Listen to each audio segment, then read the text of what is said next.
Olá galera, boa noite. Aqui é o professor Rob. A gente hoje vai falar sobre análise química.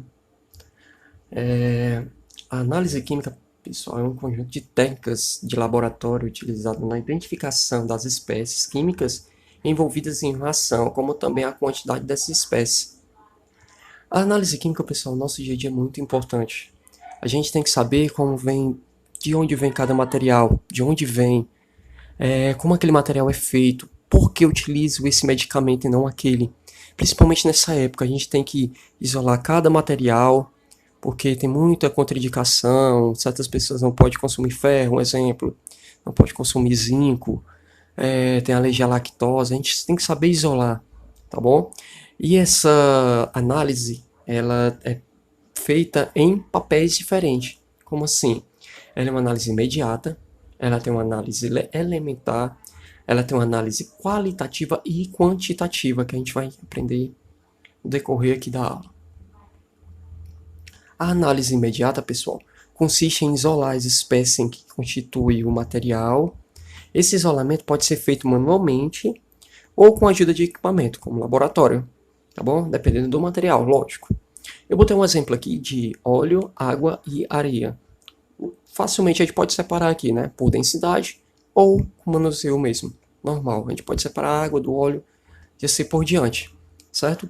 Isso equivale, pessoal, a pequenas amostras que conseguimos ver que ela é uma amostra heterogênea, no caso, que for amostras moleculares, partículas minúsculas, que não dá para a gente identificar, é melhor usar equipamentos específicos para poder ter uma separação melhor. Vou dar um exemplo. Na destilação da cana-de-açúcar, e a fermentação, no caso, é retirada o álcool, certo? A quantidade de água é separada e é o açúcar também, né? Tem que ter uma separação entre os materiais para comprar o que necessitamos. No caso, o álcool, que ultimamente está sendo bastante utilizado com essa pandemia, o açúcar, para adoçar inúmeros materiais, né, de alimentação, e a água, né, que ela pode ser utilizada em várias formas possíveis, tá ok? O próximo a gente vai ver a análise elementar, né? Que nem vocês podem ver na figura que eu coloquei, é o gerenciamento de resíduos de laboratório. Esse gerenciamento, pessoal, é feito com determinados materiais. Ele tem que ser estudado, tem que ser determinado qual tipo de material é, se ele é tóxico, se ele não é, se ele faz mal, ele deve ser junto com materiais orgânicos ou não, ele tem poder radioativo ou não, um exemplo, certo? E esse elementar, pessoal, permite determinar quais são os elementos químicos e quando há cada elemento num determinado composto que foi isolado. Ela pode ser feita com uma qualitativa ou com quantitativa, que a gente vai já ver, tá bom? Vou dar um exemplo aqui. Vamos pegar um material que ele seja muito contaminante, muito. Ele não pode ser jogado comumente, certo? Um exemplo, um isótopo, tá bom? Que é um material radioativo. Não pode ser jogado manualmente numa sacola de lixo orgânico ou coleta seletiva normal que a gente tem no nosso dia a dia.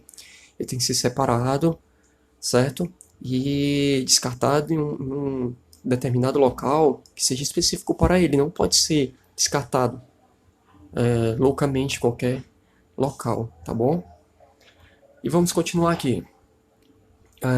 Análise qualitativa e a quantitativa, ela tem uma pequena diferença, pessoal. A qualitativa, como o próprio nome já diz, né, ela identifica a integridade de uma solução que é absorvida de uma mistura. Como assim, professor?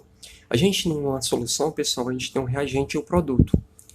Aonde a gente tem um reagente? Como é que a gente sabe qual é o reagente? O reagente, pessoal, a gente tem um exemplo, um soluto e um solvente. Um exemplo de soluto. Vamos supor que você comprar um Nescau, um achocolatado em pó, tá bom?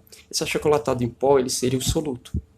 Quando ele é dissolvido na água, pode ser na água, no leite, não sei, você vai ter um solvente, né? Que ele vai dissolver facilmente para tornar uma solução, que seria, no caso, um produto, que seria o achocolatado, né? No caso.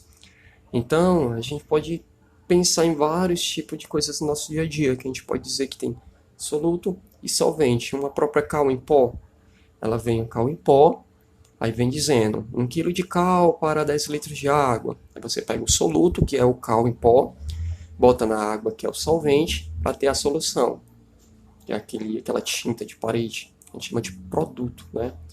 Eu botei um exemplo aí no desenho que dá para você entender bem o que é reagente e o que é produto, que vocês podem observar na casa de vocês facilmente. Vários materiais que acontece isso, tá bom? E para terminar, a gente vai falar também do quantitativo, né? O quantitativo, pessoal, ele é simplesmente é aquela que é baseada em cálculo de porcentagem da espécie envolvida em uma reação, através de determinação de dosagem, tá certo? Vamos dar um exemplo aqui. Certa pessoa de 80 quilos precisa de 2 miligramas de um remédio X para poder melhorar de uma infecção. Aí eu estou falando a quantidade correta, analisada com sua altura, sua massa corporal, saber quanto remédio eu vou dar a essa pessoa. Que nem a gente está passando por essa pandemia um pouco, não pode se tomar remédio loucamente, sem ser receitado, pois ele vai saber, o médico vai saber, o cientista, o professor, não sei, vai saber, vai fazer análise, vai ver quanto você precisa, o quanto é necessário para poder derrubar com aquele probleminha, tá bom? Espero ter ajudado, pessoal. Tenha uma ótima semana, ótimas férias, tá bom? Tchau.